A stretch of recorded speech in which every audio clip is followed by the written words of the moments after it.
Hey friends, I hope you are doing well. In today's video, I am going to talk to you about how to hire a video editor from abroad, specifically the Philippines, for less than, let's say $1,000, maybe $900 a month, full time. So I have probably hired around 30 different people from the Philippines for various roles, mostly video editing, sometimes graphic design, sometimes web development, sometimes to be an assistant. And in my experience, I have learned a lot. In this interview, I am going to walk through how to find, vet, interview, and onboard someone from the Philippines to become your next video editor. This could probably work for India too, and maybe some other countries, but my experience is with the Philippines. My editor who is making this video right now is in the Philippines, and I am so happy, so thankful she is on my team. Now, if you have 10K plus subs on your YouTube channel, or you have a big following on, say, Instagram or Facebook, and you really want to move into videos, and you do not want to think about editing videos, check out the link below. We have a service that will go through this entire process for you and in actually extreme detail to make sure you get a video editor that you can add to your team. So check out that link below. Okay, so the first thing you're going to want to do is go to Onlinejobs.ph. Onlinejobs.ph is a subscription service. You can kind of check it out for free, but you're going to probably want to pay for the top tier subscription. You just need it for 1 month and get started there. That's the first thing you're going to do. The second thing you're going to do is you're going to create a job listing. Now, this is really important. There's 2 key components to this that have a lot of little details inside of it. So I'm going to go through them now for you. This is what you're going to want to include. You're going to want to include part 1 is going to be questions, and part 2 is going to be a test project. So for part 1, these are the questions you're going to want to ask, maybe a few more depending on what you need. First, you're going to want to ask about, are they available full-time, part-time? What are they available to work? What is their rate? Then you're going to want to ask for years of experience. Following, these are the questions that often get overlooked but are really important. Do they have a stable internet connection? What is their internet speed? Do they have a computer? What type of computer do they have? And maybe a few specifics about their computer. How many gigs of RAM, CPU, how new is the computer? You could ask any types of questions like that. Next, you want to ask, do they actually have the programs that they'll need to do the work? This might sound odd, but it's an important question. You want to ask, do they have the programs? And then you also want to ask, do they have the latest programs? They might have an older version of it. So for video editing, they might have the 2018 version or something like that. Could work, could be fine, but you also want to know from the beginning. Next, you're going to want to ask what hours they're going to be working. So they may work a graveyard shift, so their hours overlap with your hours, or maybe they're just going to work their normal 9 to 5 schedule in their time zone, and maybe 1 to 2 hours in the beginning or the end of the day overlap. If you are looking for this list of questions to download, there's another link down below that you can click on and download that entire list with just your email. Now, part 2, you want to have a test project. The first thing you're going to want to do is have raw footage for them to edit. That is important. Then you're going to want to create a Dropbox or a Google Drive folder that includes a few things. It's going to include the raw footage, if you have raw audio, if you have a screen recording, any of those things need to be included. Also, if you have any music that you want to add, include that as well. If you have an intro or an outro that you want to include that. Make sure you include your logo. Any elements that the video editor will need to create the video, make sure you include it. That way you avoid any back and forth with the video editor once they start the test project. Next, you're going to want to find 1 video of inspiration. Don't send them 10 videos of inspiration that all have different feels. Send them 1. And pro tip, if you have a video that's already been cut to your liking, maybe it's a video you made or a different video editor made, send them that with the raw footage. That way it is a clear comparison. If they can do the same edit at the same quality, if not better, that is a clear sign if you're headed in the right direction. And here's a key to keep in mind. You're going to start getting responses for your job. Now, you may get some responses and people may only answer a few questions, or they may do the test project and not answer the questions. I do not look at any job applications that do not do both in full. It's a little bit of a bummer because you might get someone who edits the video very well, but if they don't answer the questions, they clearly missed a big step in the process. Now, if they've done both and you feel they qualify thus far, maybe the video isn't perfect, or maybe they have an issue with their internet or something like that. If you feel like you want to take the next step with them, this is step 3. Step 3 is to ask them to do a screen recording for just 2 to 5 minutes to answer a next set of questions. And these are the questions. First, what are you passionate about? You want to find out more about the person and what they actually like. The second question is, why did you apply for this job specifically? The third question is, do they have any other jobs? They may be applying for a full-time role and you want to know if they will be leaving their other job or trying to work 2 jobs or what that will look like. And the fourth question is, how soon can they start? This part of the process, like I said, is to learn more about them specifically. At the end of the day, I want to hire someone, this is a key tip, at the end of the day, I want to hire someone who wants to be a pro at that task, not someone who wants to be decently good at 1,000 separate tasks. I want someone who wants to solve specific video editing problems and get better every single day, not someone who is just trying to make money online. Now, step 4, if they've gone through these 3 steps and they've done a great job, this is the 4th step. Do a test project, a paid test project with them. You'll probably pay them anywhere between 30 to 50, maybe up to $70 US. This edit is really to test at a new level their creativity and or their execution on your directions.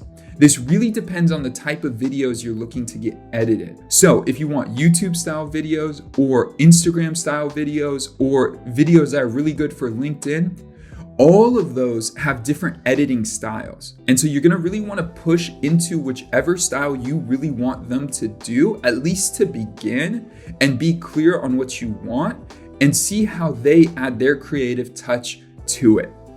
And for this part, you're gonna wanna make it live. What do I mean? You're gonna want to message them and say, we're doing a test project Tuesday and Wednesday your time. And I will send you the raw footage, the raw files by Tuesday AM your time. And I expect it to be completed by Wednesday end of day. That way you see how quickly they work, you see how they get things done, you see how everything happens.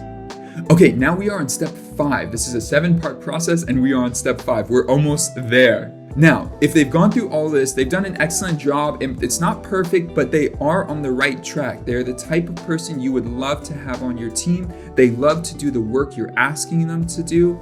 Now for step 5, do an actual interview. This will be a Zoom link or a Google Meet, whatever you like. Set up an interview with them. And now in that interview, you're gonna wanna ask them a few specific questions. And the goal of this is to clarify a few things. First, this is a bummer, but you just gotta be straightforward. Number 1, communicate that you own everything they make. You could put a design agreement together, whatever that looks like, but just make sure that that is clearly communicated and that they will share all files with you. I had an unfortunate event happen that caused me to figure that out the hard way. Next, talk about payment. This is a big one that sometimes they might not have experience with. First and foremost, let them know that you use a tool like PayPal to make payments, and PayPal takes a fee. You don't want to get messages that I'm going to charge you the fee, or I didn't know there was a fee, or any complication there. There is a fee with PayPal. There's a fee for doing business. It is not your problem to deal with that. So just communicate clearly that there will be a fee via PayPal, but it's a great way for us to build trust. And over time, if we have trust, we will then be able to take the next step and find a better system or whatever that can look like for them. Then step 3 is explain when payments are made. What I do is I pay on the 15th for the previous month. So for example, if September's done and they've just worked for all of September, I will pay them on October 15th for September. And final note here, as you can tell by that system, I do payment after the fact. I do not do payment before. As a freelancer in the US, I always expect at least a deposit before I start a project. But in this case, I always do payment afterwards. And once you get into a salary type role, that actually makes the most sense. Now, you've already talked about payment, but we have not negotiated salary yet. On the Zoom call or the Google Meet or whatever it is, make sure you negotiate salary. Find the best rate for both of you. Go back and forth a few times, talk to them, ask them what they got paid before, see what works best to begin. There is always room to grow. Everyone who joins my team grows, and they actually grow quite quickly. So make sure you negotiate salary on the call. Find the number plus the hours that you're asking them to commit. Make sure you finalize how many hours they are committing to per week, plus how much they're going to get paid per week or per month or whatever your schedule is.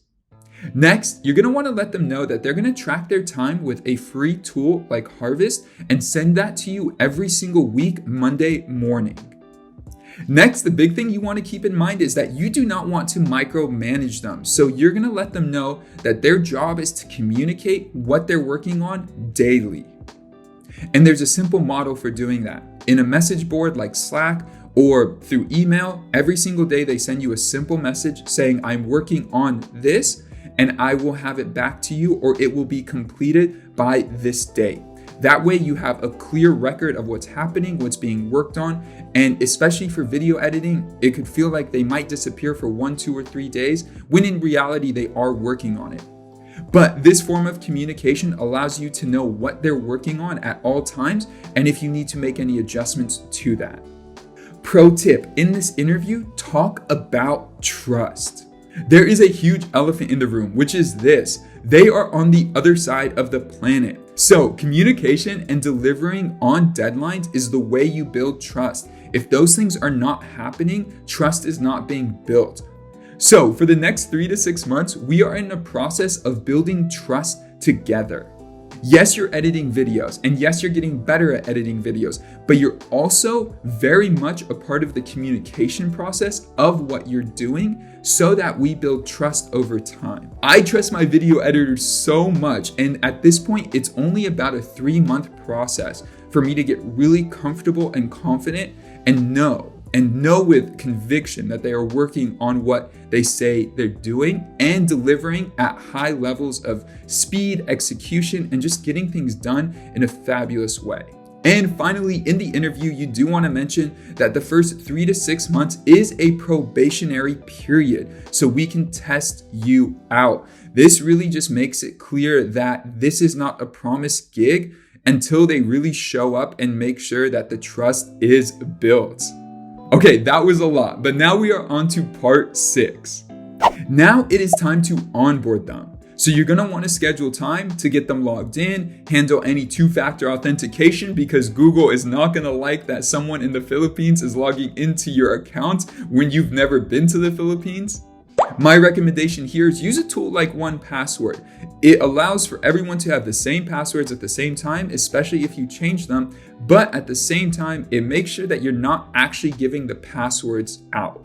Also, pro tip here, when they first begin, make sure that at least 2 to 3 hours overlap with your work schedule. This is important because in the beginning, you're gonna wanna be close to them to make sure that they're doing the right work and getting a feel for what they need. And when they ask a question, they can get it answered quickly and efficiently. Waiting a whole day to answer questions, especially simple questions, I couldn't find the file or the link didn't work, you wanna make sure that that doesn't happen and waste time in the beginning. Now, finally, step 7. So step 7 is this, payment. We want to make sure that they get paid on time. So in advance, they are going to send you their invoice with their time tracking for that time period. So if you pay them monthly, they're going to send you their whole report for September by the 3rd, 4th, or 5th of the next month. So by October 5th. That way you can make sure they get paid by October 15th.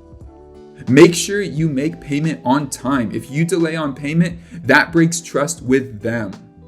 And one additional helpful tip with PayPal, once you've gone through this process with the editor a few times and you've built trust with them, PayPal has a system that once you make payment, if you refresh the invoice, you can confirm that you received the goods. The reason this is important is sometimes with PayPal, it will delay payment on their end for another 7 to 21 days. So then if you pay them on the 15th, they actually might not get that money for another 1 to 3 weeks. If you've built trust with them for 2-3 months, it's definitely worthwhile to confirm payment so that they can get that money sooner. And finally, as a key, incentivize growth, incentivize progress. Incentivize them to do really good on the first edit by giving them a number, maybe a qualifier. The next 10 videos or 15 or 20 videos that you edit with 0 edits after the fact, you'll get a raise. Or after this much time at the company, you'll get a raise. And those types of things work out really well. This system has helped me find world-class video editors who are crushing it, and at the same time, they are providing a great opportunity for their family, making double if not triple the amount they would make in country by being paid from abroad. I get messages sometimes from my team when they're thankful for an opportunity that they had because they had this job to do something nice for their family, their local community, or whatever that might be. Finally, if you do have 10K or more YouTube subscribers, or you are crushing it on other platforms and really want to move into video or move into YouTube, whatever that might be, check out the first link down below. We have a system to make sure you never worry about video editing. All you have to do is record, and once you finish that, you send it to the editor and they will do all the cutting for you. We'll help get the right editor for you, vet them, make sure they are solid, and get you set up as soon as possible. So if you're ready to get your video editor, send a message to us down in that link below and we'll take next steps together. Thank you for watching this video. If you got to the end of this video, you are my type of people. So hit that like button and drop a comment down below. Let me know you got to the end of the video. If you have any questions, drop a comment. And with that, if you want more content just like this, consider subscribing and I will see you guys in the next video. Peace.